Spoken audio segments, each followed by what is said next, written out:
بسم اللہ الرحمن الرحیم الحمد للہ رب العالمین والصلاة والسلام علی سید الانبیاء والمرسلین وعلی آلہ واصحابہ اجمعین اما بعد فقد قال اللہ تبارک وتعالی فی القرآن المجید والفرقان الحمید اعوذ باللہ من الشیطان الرجیم بسم اللہ الرحمن الرحیم وجعلنا منہم ائمة یہدون بامرنا لما صبروا وکانوا بآیاتنا یوقنون صدق اللہ مولانا العظیم وقال النبی صلی اللہ علیہ وسلم لیس الشجاع بالسرعة انما الشجاع من یملک نفسه عند الغضب او کما قال علیہ الصلاة والسلام۔ میرے محترم بزرگوں اور دوستوں، جناب محمد الرسول اللہ صلی اللہ علیہ وسلم کی سیرت اور آپ کا کردار ملاحظہ کرنے اور اس کو پڑھنے سے ایک بات بالکل واضح اور منکشف ہو جاتی ہے کہ جن لوگوں کو بھی کوئی بڑا کام انجام دینا ہے، کسی اونچے ہدف کو حاصل کرنا ہے، تو اس کے اندر سب سے پہلی جو بات اسے پیدا کرنے کی ضرورت ہے وہ استقامت ہے۔ پوری مضبوطی کے ساتھ اپنے نشانے کو حاصل کرنے کے لیے جم جانا اور پھر اس ہدف کو حاصل کرنے کے لیے اسے بہت ساری مشکلات کا بھی سامنا کرنا پڑ سکتا ہے، اسے مصائب سے بھی گزرنا پڑ سکتا ہے، اس کے راستے میں رکاوٹیں کھڑی کی جا سکتی ہیں، اسے صبر آزما حالات سے بھی گزرنا پڑ سکتا ہے۔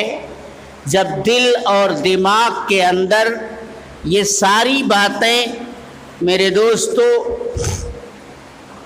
موجود رہیں گی اور جھیلنے کے لیے وہ آدمی تیار ہو جائے گا، تو ایک دن آئے گا کہ وہ اپنے نشانے کو پا لے گا، اس مقام کو وہ حاصل کر لے گا۔ یہ دنیا دار الاسباب ہے۔ ہم آئے دن میرے دوستو یہ باتیں اپنی آنکھوں سے دیکھتے ہیں، جن کو بھی کوئی بڑا نشانہ حاصل کرنا ہوتا ہے وہ اس کے لیے انتھک جد و جہد کرتے ہیں، اس راستے میں پیش آنے والی مشقتوں کو برداشت کرتے ہیں، جھیلتے ہیں، اور ایک دن آتا ہے کہ وہ اس نشانے کو حاصل کر لیتے ہیں۔ ایک دن میں نہیں حاصل ہوتا نشانہ، آج ہی ہم نے پودا لگایا اور آج ہی ہم ٹکٹکی باندھ کر کے اس کے پتوں سے، اس کے پھولوں سے میرے دوستو اگر اپنی آنکھوں کو مسرور کرنا چاہتے ہیں تو یہ بات تو نہیں آج مل سکتی۔ بڑھنے تو دیجئے اس پودے کو، لہلہانے تو دیجئے، پہلے وہ اس مقام تک تو پہنچ جائے جب اس کے اندر ہری ہری پتیاں، پھول، غنچے کھلنے شروع ہو جائیں، یا کوئی پھلدار درخت ہے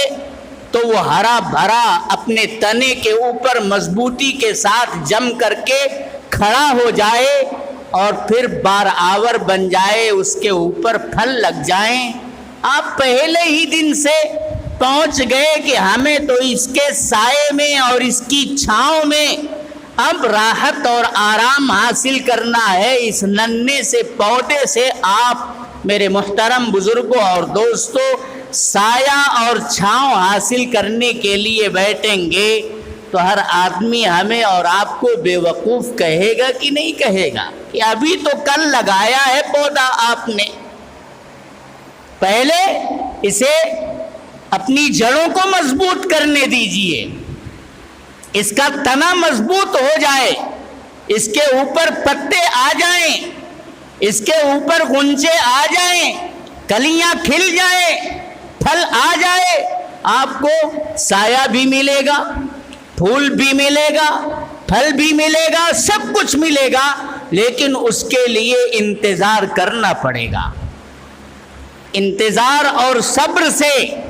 اگر میرے محترم بزرگوں اور دوستوں خلاصی اور رہائی کی کوئی جگہ ہے رہائی کی تو وہ جنت ہے۔ جنت کے اندر آدمی کا مطلوبہ فی الفور اللہ تبارک و تعالی مرحمت فرمائیں گے، فیہا ما تشتہیہ الانفس وتلذ الاعین، تم اپنی نگاہوں کو نظارے کے لیے بے چین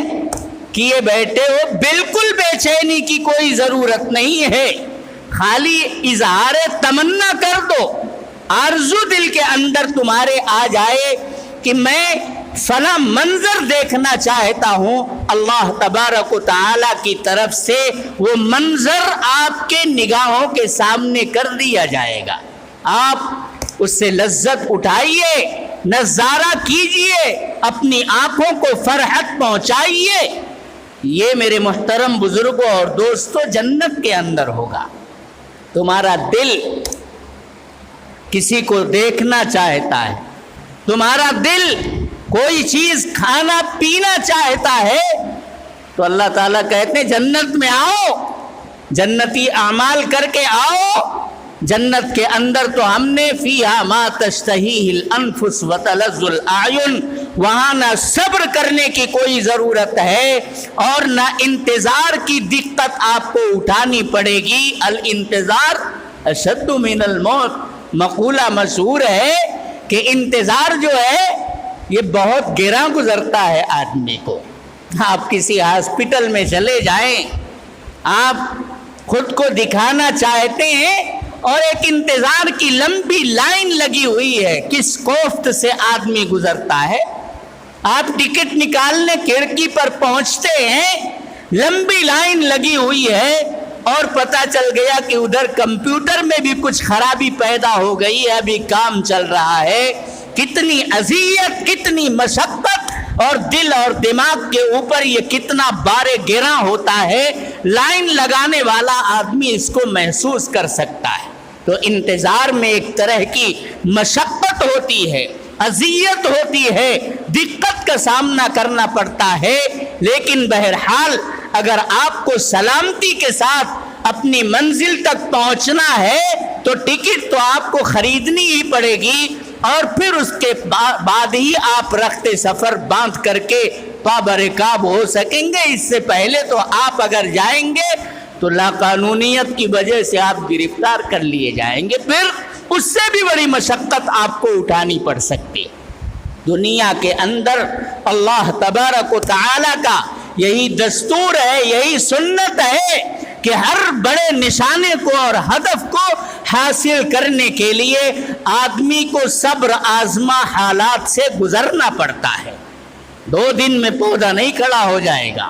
کون نہیں چاہتا میرا بچہ تعلیم یافتہ ہو؟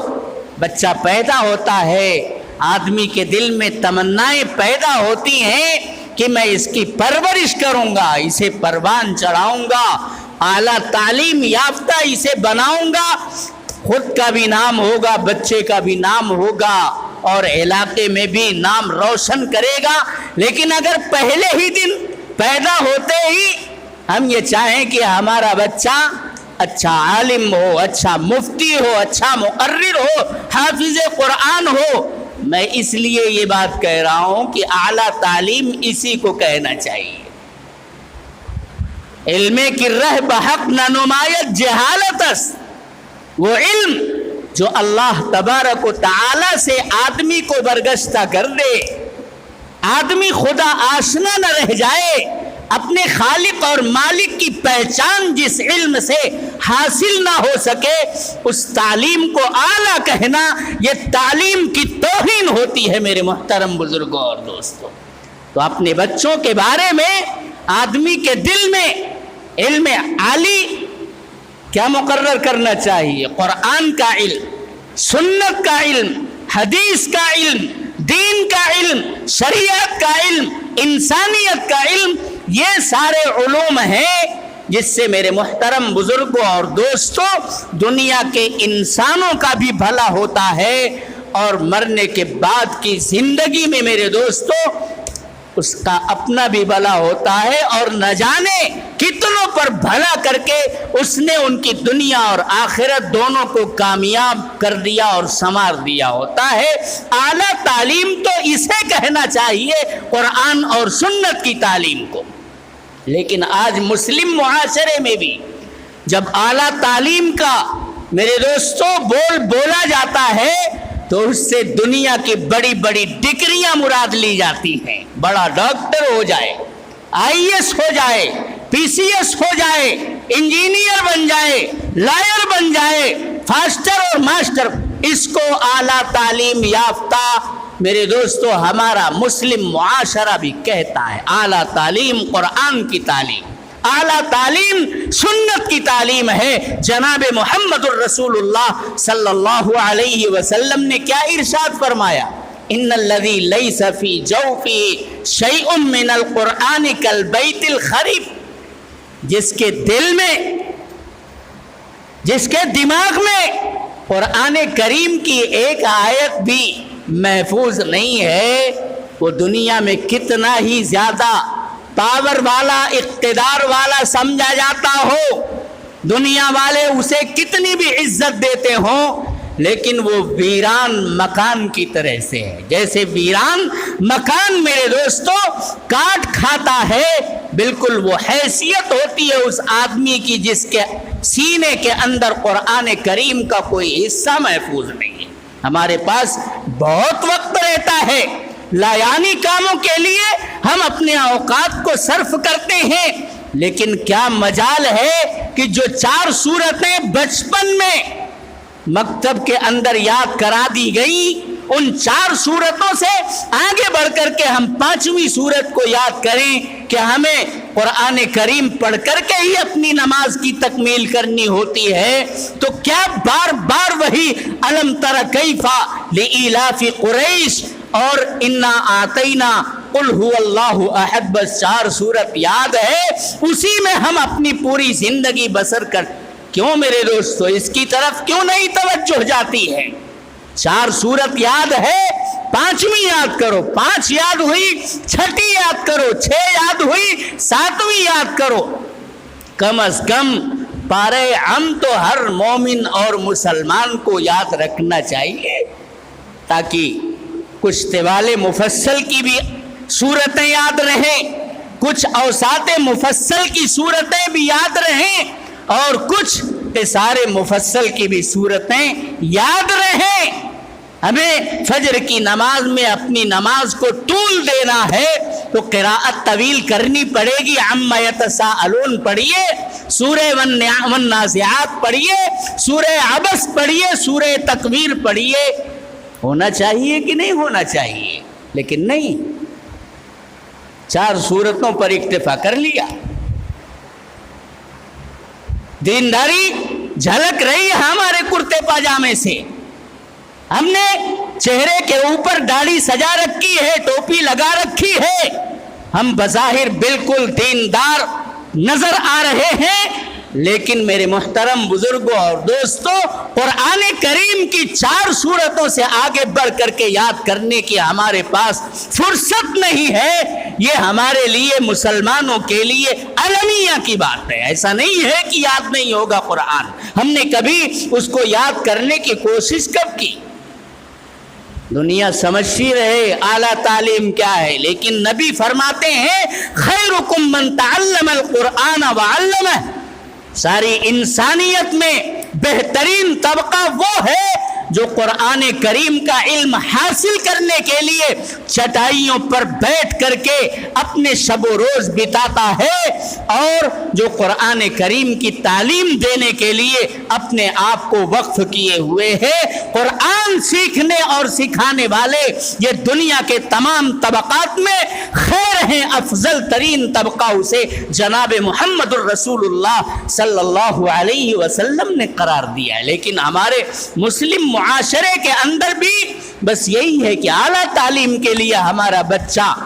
یہاں گیا ہے، وہاں گیا ہے، چنی ہو رہا ہے، چنا ہو رہا ہے۔ میرے دوستو، اس کی کوئی ممانعت نہیں ہے، لیکن خدا آشنائی کے ساتھ قرآن کی تلاوت بھی ہو، اس کو بھی یاد کیا جائے، اس کی طرف بھی توجہ کی جائے، بلکہ بھی نہیں، سب سے پہلے اس کی طرف توجہ کی جائے، اس کے بعد ہم اور تعلیمات کی طرف اور فنون کی طرف اور علوم کی طرف اقدام کریں۔ کمندیں ہم بھی آسمانوں کے اوپر ڈالیں اور دریاؤں سمندروں کی تہوں میں پہنچ کر کے اللہ تبارک و تعالی نے جو خزانے رکھے ہیں، جو دفینے زمینوں کے نیچے محفوظ ہیں، ہم بھی نکالنے کے لیے قد و کاوش کریں، کوئی ممانعت نہیں ہے، لیکن ہمارے دل اور دماغ کے اندر قرآن اور سنت کا درجہ سب سے اوپر اور اعلیٰ پیمانے کے اوپر ہونا چاہیے۔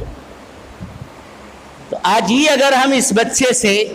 یہ توقع قائم کر لیں کہ ہمارا بچہ حافظ قرآن ہو جائے، عالم دین بن جائے، مفتی بن جائے، خطیب بن جائے، مقرر بن جائے، میرے دوستو یہ تمنا آج ٹھیک ہے، تمنا کی حد تک رہنے دیں، اور پھر اسی کے مطابق اس بچے کو پروان چڑھائیں، رزق حلال سے آپ اس کو پروان چڑھائیں۔ جناب محمد الرسول اللہ صلی اللہ علیہ وسلم نے میرے دوستو حلال کی طرف کتنی رغبت دلائی ہے۔ قرآن کریم کے اندر ترغیبات ہیں کہ حلال مال سے خیر برپا ہوگا، پاکیزگی آئے گی، معاشرے میں پارسائی اور تقوی کا ظہور ہوگا، اور جب معاشرے کے اندر ناپاک کمائی آئے گی، حرام کی طرف اور مشتبہات کی طرف ہمارا قدم بڑھے گا، تو اس معاشرے سے خیر دھیرے دھیرے اٹھے گا، وہاں اللہ تبارک و تعالی کے احکام کی بغاوت کرنے والے لوگ پیدا ہوں گے۔ تو ہمیں رزق حلال سے اپنے بچے کو پروان چڑھانا چاہیے، پھر وہ پروان چڑھے گا پاکیزہ رزق کھا کر کے۔ اللہ تبارک و تعالیٰ کی یاد اس کے دل میں بچپن ہی سے کوٹ کوٹ کر کے بھرتے رہیے، اس کی رزاقیت، اس کی خالقیت، اس کی مالکیت اور اس کی مشکل کشائی، یہ ساری باتیں اپنے بچوں کے بیچ میں بچپن سے کرتے رہیے۔ نبی کریم صلی اللہ علیہ وسلم کی ذات سے، آپ کی رسالت اور نبوت سے، آپ کی خاتمیت سے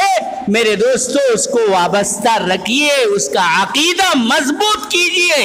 جب پوری طاقت اور بل کے ساتھ وہ بچہ اپنے پیروں کے اوپر باشعور ہو کر کے کھڑا ہوگا، تو انشاءاللہ اسے قرآن اور حدیث کی طرف خود بخود رغبت پیدا ہوگی۔ اب عالم بنے گا وہ، اب مفتی بنے گا وہ، آپ دنیا کے علوم میں بھی اگر اس کو ڈالیں گے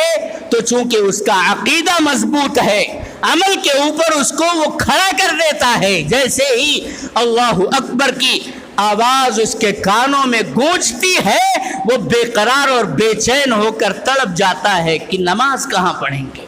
کیسے پڑھیں گے، کہیں وقت نہ نکل جائے۔ یہ فکر میرے دوستو دامنگیر ہو جائے گی، بھلے ہی وہ کسی کالج کا طالب علم ہوگا، کسی یونیورسٹی سے وابستہ ہوگا، کسی تجارتی بازار میں ہوگا، منڈی میں ہوگا، جہاں کہیں بھی وہ ہوگا، اس کے دل کے اندر اللہ تبارک و تعالی کی کبریائی ہم نے بچپن میں ہی کوٹ کوٹ کر کے بھر دی تھی، تو اذان سے اور نماز سے اس کا تعلق مضبوط ہو چکا تھا۔ میرے دوستو، ایک دن میں یہاں کوئی کام نہیں ہوتا، تربیت کے لیے وقت درکار ہوتا، آہستہ آہستہ۔ آخر ہم اپنے غلے پیدا کرتے ہیں تو کتنی مشقت ایک کاشتکار اٹھاتا ہے اس کے لیے۔ پہلے وہ کھیتی کو ہموار کرتا ہے